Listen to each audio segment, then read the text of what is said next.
Presidente, por favor, acompáñenos brevemente. Muchas gracias.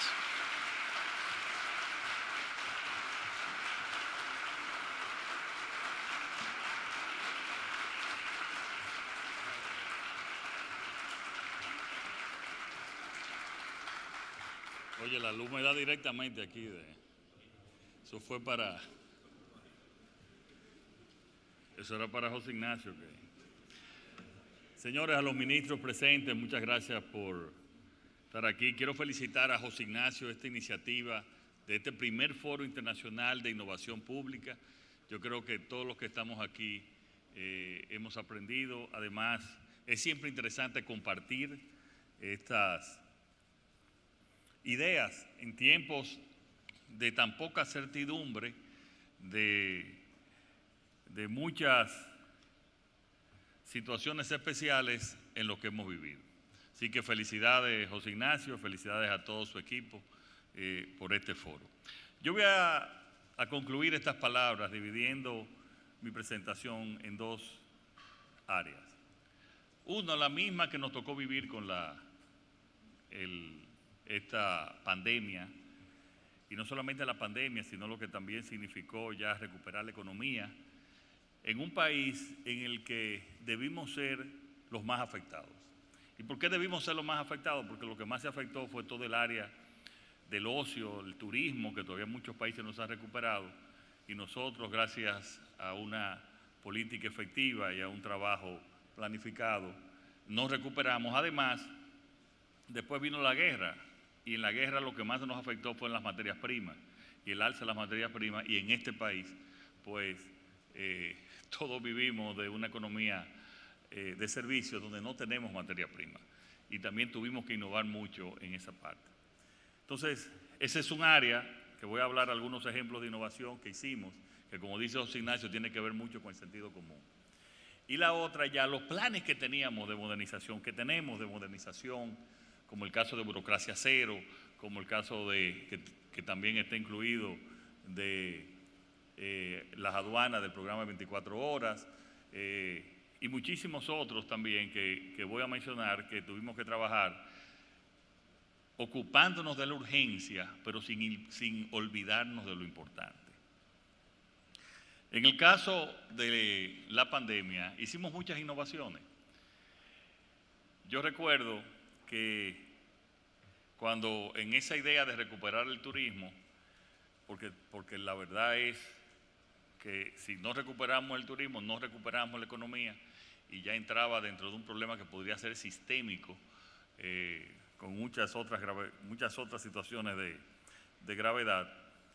Y mandamos a hacer estudios de mercado, especialmente en Estados Unidos, a ver qué pensaban los países emisores si ellos querían viajar. Y nos dimos cuenta que sí, que después de estar ya casi un año sin poder salir, querían viajar. Y querían viajar, cuando le poníamos la foto, querían viajar a la playa, a los sitios abiertos, a respirar, a ver, a caminar. Bueno, entonces dijimos, está ese deseo. Pero decían, ¿y qué no te anima a viajar? Y entonces decían, enfermarme en el lugar que voy. Porque no sé si voy a retornar, no sé qué me va a pasar, si me pueden atender. Entonces ahí iniciamos y se nos ocurrió el único seguro médico por COVID a todos los turistas. Y lo iniciamos aquí y lo mandamos a todos los turoperadores. Entonces, imagínense, el seguro médico normal no cubría el COVID. Imagínense un seguro especial de viaje para COVID. Y nos acercamos entonces a Seguros Banreservas y inmediatamente los miembros del Ministerio de Hacienda, no está Jorge aquí, que lo puedo decir, ¿y de dónde vamos a pagar eso? Digo, bueno, lo vamos a pagar porque de lo que pagan la tarjeta de turismo, que si no viene, no hay dinero. Entonces vamos a cubrirlo de ahí. Y lo cubrimos, hicimos el seguro, lo invitaron después 3 países más, y pusimos el seguro. Eso fue una innovación que nos ayudó ya a empezar a recuperar el turismo. Pero también nosotros fuimos el tercer país del mundo que aprobó la tercera vacuna. Y cuando también venía el tema, los médicos estaban en su mayoría así, los asesores de acuerdo, pero inmediatamente nos vienen y nos dicen, miren, el 65% de la población está en desacuerdo con la tercera vacuna. Dice que ya el programa de vacunación ha sido muy bueno, que por qué tenemos nosotros que empezar una tercera vacuna. Y yo recuerdo que la vicepresidenta y yo le dijimos, porque es necesario, porque es lo que no va a dar la diferencia. El día anterior Israel había aprobado la tercera vacuna y nosotros lo hicimos en la tarde, en la mañana lo había aprobado los Emiratos Árabes Unidos. Y yo le puedo decir a ustedes que esa decisión fue clave en la parte de salud nuestra. Clave.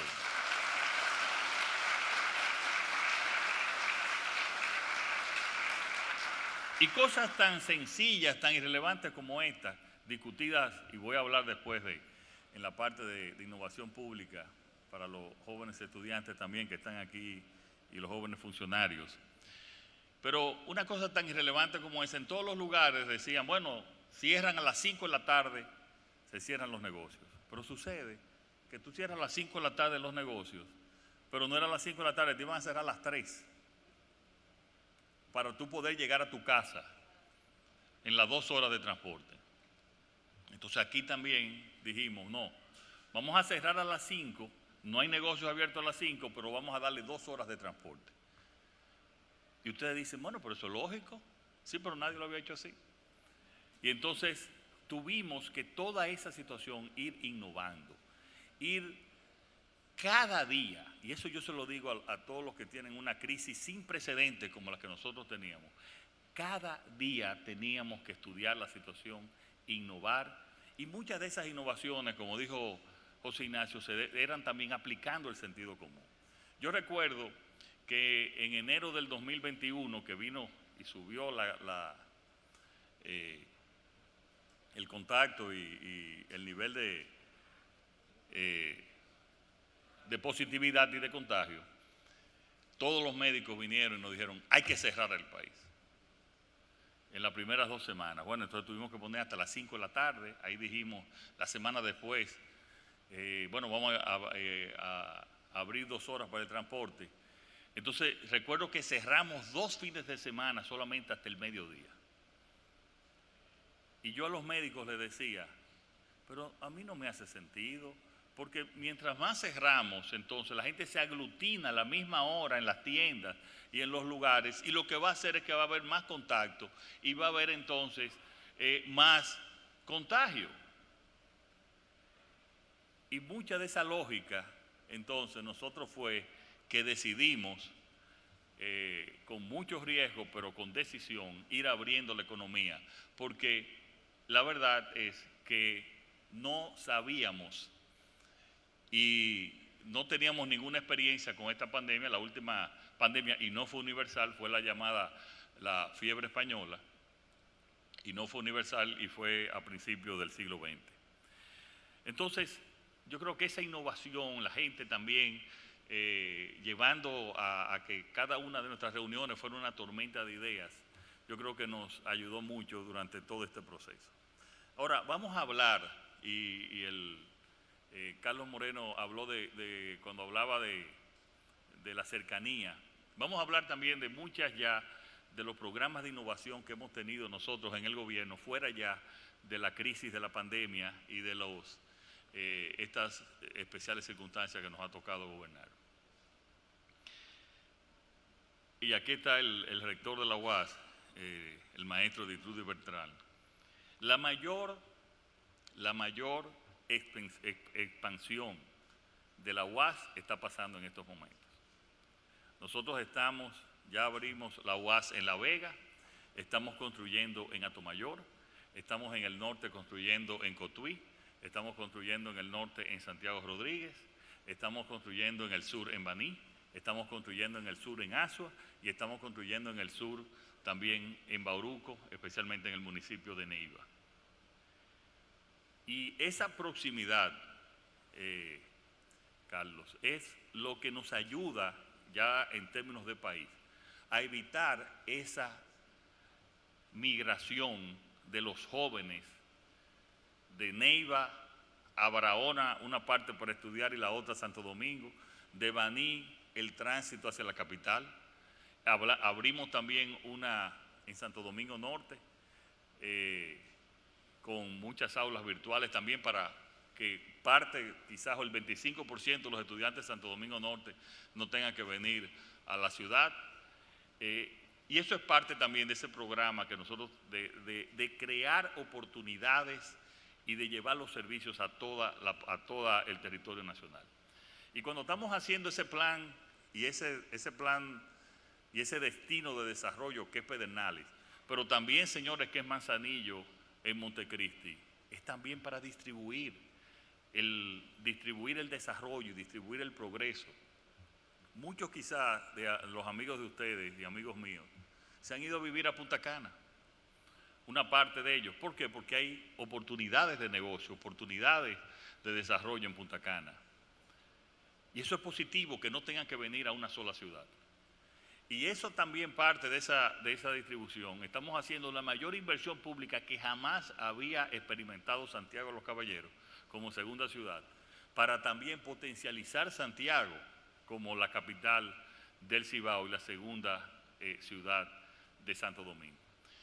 Pero estamos también haciendo programas muy especiales en la otra parte, en la otra esquina del país, que es en Samaná, para ir distribuyendo las oportunidades y el desarrollo en esas territorialmente. Y eso es parte de la creación también de oportunidades en diversas partes del país. Y creo que eso tiene que ver también con la innovación y en términos de las políticas públicas. Burocracia cero. ¿De dónde nace burocracia cero? En mi vida privada como desarrollador, para tú conseguir permisos para un proyecto te duraban 3 y 4 años. Y yo decía, pero ¿y qué lógica tiene? Tú vas a crear empleos, tú vas a invertir. ¿Y por qué de 3 a 4 años de permisos? Y decía Carlos que uno de los problemas que tenemos nosotros es que el principal cambio tenemos que tenerlo nosotros mismos, que es lo que nosotros lo hemos visto también. Es el sentido también burocrático en los mismos funcionarios públicos del gobierno a todos los niveles. ¿Y qué pasaba con 3 o 4 años? El financiamiento que tú tenías aprobado pues se perdía. El socio que tú tenías también decía, no, pero yo no voy a durar tanto tiempo, ya yo me voy. O voy a dedicar la inversión a otra cosa.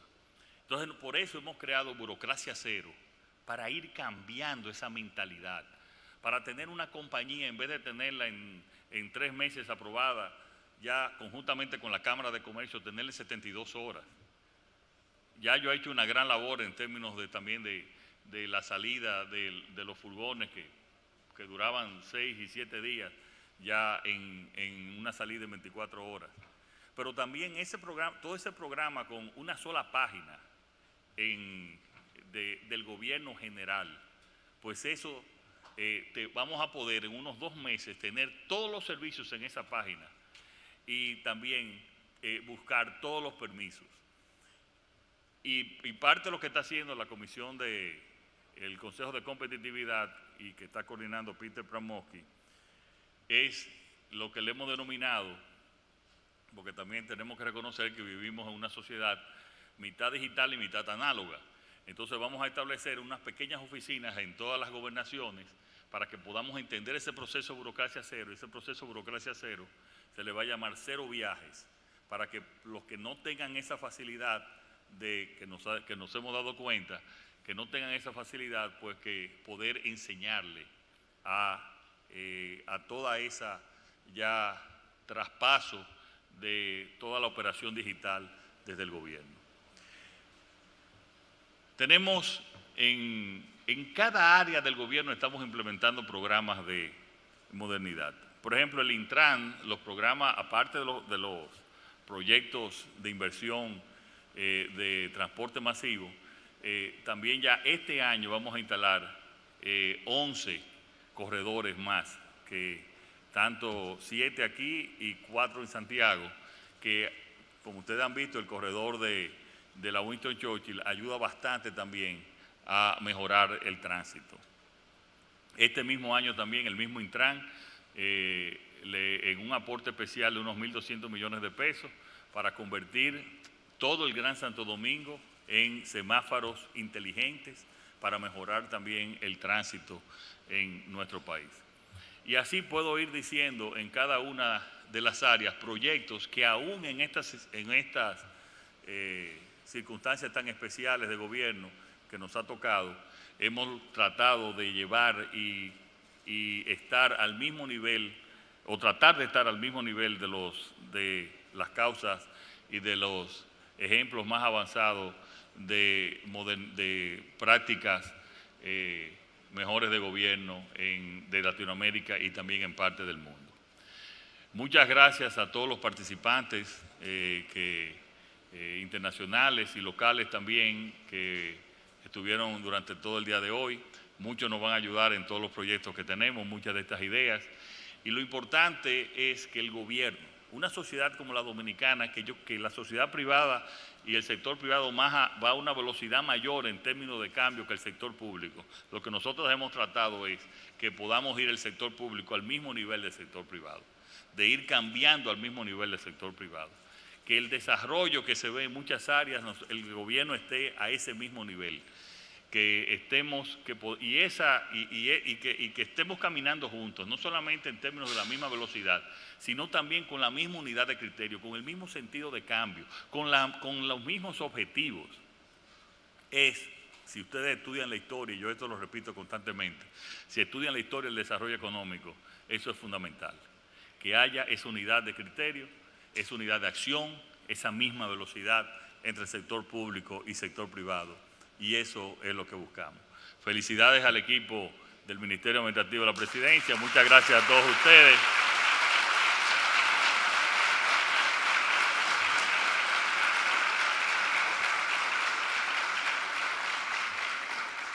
Y todos juntos es que podemos seguir cambiando. Muchas gracias.